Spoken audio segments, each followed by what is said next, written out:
물을 소개하는 거야? 이거는 내가 정말 다루고 싶었던 건데 그동안 수입이 안 됐어. 계속. 그래서 구하지를 못하고 있다가 지금도 정식 수입사는 없어. 밀수야? 병행 수입이나 이런 것들이지. 밀수여야 재밌는데. 밀수라는 건 세금을 안 냈다는 거지? 범죄야, 범죄. 그러네. 그럼 바로 보여줄게. 슈퍼 프리미엄 버번 위스키 블렌튼. 엄청 화려한 포션병이다. 폭탄 아니고? 디아블로 포션병인데? 여기 완전- 띠 있고. 근데 이게 일본 영향인지 몰라도 우리나라에서도 블랑톤이라고 많이 불러. 왜냐면은 이게 처음에 나올 때 일본 전용으로 나온 거라서 일본에서 사람들이 블랑톤 이렇게 읽었고, 그게 이제 우리나라에도 넘어오다 보니까 블랑톤이 된 거지. 이거는 정말 슈퍼 프리미엄 버번이라고 이름을 달 자격이 있는 게 세계 최초의 싱글 배럴 버번이야. 이거 위에 말 보이지? 난 이게 말이 왜 있나? 이거 만든 사람이 경마를 좋아하나 싶었거든.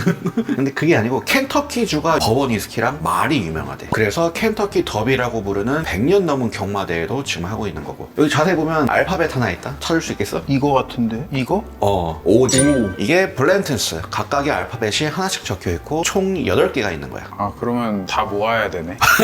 근데 좀 아쉬운 게 너무 작아서 좀 크게 보여야 모아서 전시해 놓으면 바로 보고 알 텐데 왜 8병이나 있나 할 거 아니야. 이게 위에 말 모양도 다 달라. 아, 그래? 8개를 딱 모으면은 기수가 결승선을 통과하는 모습이 돼. 애니메이션이구나. 이어지는. 수집력이 생기네. 당연히 콜렉터들은 그냥 지나칠 수가 없지. 그런데 이제 많은 사람들이 실패하는 게 스펠링을 보면은 N이 2개가 있거든. 블렌튼스. 근데 그 N 2개를 똑같은 걸 모아놓고 다 모았다 이렇게 하는 사람도 있어. 말이 다르겠네. 말 모양도 다르고 N 옆에 콜론이 붙어 있어. 뒤에 거 N이. 마지막 S는 우승한 것처럼 손을 이렇게 딱 들고 있어. 그리고 이걸 살짝 벗겨보면 이봐, 완전 포션병이잖아. 앞에 어디서 언제 몇 번 오크통에서 뽑았는지 다 적혀 있어. 이거 손으로 쓰여 있어.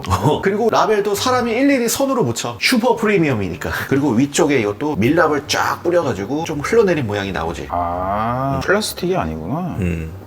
이걸 만드는 곳이 버팔로 트레이스 증류소야. 그 버팔로 트레이스 증류소에 대해서는 우리가 예전에 자세히 다뤄놨지. 그게 예전에는 조지 티 스택 증류소였고 그 전에 이름은 OFC 증류소였어. 이거는 버팔로 트레이스 증류소라는 이름이 되기 전에 조지 티 스택 증류소 시절에 나온 거야. 그게 언젠데? 1984년. 생각보다 오래 안 됐네. 버팔로 트레이스로 바뀐 지가. 그치? 그 1984년에 소유주가 에이지 인터내셔널이라는 곳이었어. 80년대는 일본이 아주 잘 나갈 때야. 알 거야, 버블 시대. 그러니까 에이지 인터내셔널이 일본 사람들 돈 많이 쓰니까 저 시장을 위해서 고급 프리미엄 제품을 하나 내놔야겠다 싶어서 당시 증류소의 마스터 디스틸러였던 엘머 티 리라는 사람한테 의뢰를 했어. 그 엘머 티 리라는 사람도 위스키계의 전설이야. 이 사람이 1940년대 후반에 당시 조지 티 스택 증류소의 유지보수 엔지니어로 취업을 했어. 그때 증류소 사장이 알버트 B 블렌튼이었거든. 근데 처음엔 블렌튼이 우리 사람 안 뽑는다, 지금 뽑을 생각 없다 이렇게 얘기를 해서 거절당했어. 그런데 나중에 연락이 다시 와갖고 뽑아도 될 것 같다 해서 채용이 된 거야. 그 엘머 티리가 블렌튼 사장과의 추억을 막 회상하다가 그 블렌튼이 고위 인사나 VIP 이런 손님들이 오면은 한 숙성 창고로 가가지고 거기에서 옥통을 하나 고른 다음에 병에 담아서 그 사람들한테 선물을 해줬어. 그러면 받은 사람들은 되게 기뻐했거든. 최고의 위스키를 받았다면서. 그거를 딱 떠올린 거야. 그래서 자기도 그때 그 블렌튼이 했던 대로 웨어하우스 H라는 숙성 창고에 가서 거기서 제일 좋은 오크통을 하나 골라서 병에 담고 제품을 만든 거지. 그리고 그 중용했던 사장님의 이름을 따서 블렌튼이라고 이름을 지었어. 지금도 오크통을 일일이 다 체크한 다음에 골라서 병에다가 담는데, 블렌튼도 전설적인 인물이야. 1897년에 16살의 나이로 이 증류소에서 판매 점원일을 시작했어. 그러면서 위스키 만드는 것도 구경하고 병에 담는 것도 좀 돕고 곡물 발효시키는 것도 돕고 경험이 점점 쌓여가는 거야. 그러다가 1921년에 이 증류소의 사장이 돼. 그런데 21년이면은 어떤 시절인지 알지? 맨날 나오는 거. 그때가 금주법 시대고, 그래서 다른 위스키 증류소들이 다 망해가고 있을 때 블렌튼은 의료용 위스키를 만드는 거를 허가를 받은 거야. 그래서 증류소 문 닫지 않고 계속 돌릴 수가 있었던 거고, 1933년에 금주법이 끝나긴 했는데 대공황 시절에도 이 블렌튼은 앞으로 위스키 수요가 늘어날 거다 해서 창고라든가 시설 같은 걸 확장을 했고, 1940년대 2차 세계대전 때는 군수용 알코올을 만드는 허가를 받아서 증류소를 계속 유지를 했어. 그래서 버팔로 트레이스가 미국에서 가장 오랫동안 멈추지 않고 운영을 하고 있는 증류소라는 타이틀을 갖게 된 거야. 말했을 거야. 그 증류소 자체가 역사 유적지라고. 아까 금주법 끝나고 창고를 늘렸다고 했잖아. 그때 만든 숙성 창고가 웨어하우스 H야. 그런데 그때는 돈도 없고 이걸 빨리 만들어야 됐기 때문에 공사 기간이 짧은 거, 그게 금속 판넬로 건물 만드는 거였어. 왜냐면 그 전에 숙성 창고는 흙바닥 파고 벽돌 쌓아서 만들거나 돌로 만들었거든. 근데 그건 시간이 오래 걸리고 돈도 많이 드니까 금속 판넬을 붙여서 만들었는데, 이게 만들고 보니까 다른 숙성 창고랑 숙성이 완전 다르게 일어나는 거야. 외벽이 금속이다 보니까 외부와 온도 차이가 거의 없대. 겨울에는 되게 추우니까 옥턱이 쫙 수축하고, 여름에는 더우니까 팽창하고, 숙성이 되게 잘 됐던 거야. 그래서 블렌텐도 이 웨어하우스 H의 원액들을 되게 좋아했고, 아까 말했던 고위 인사나 VIP 대접을 여기서 하게 된 거지. 자, 그럼 오래 기다렸다. 시음을 해볼까?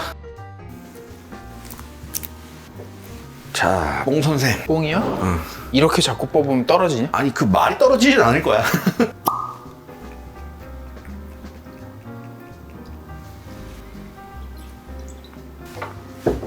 블렌튼스. 도수를 못 봤다? 93프루프라고 써있네.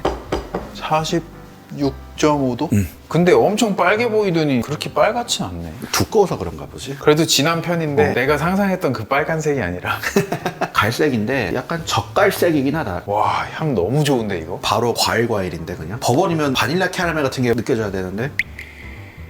뒤에 온다.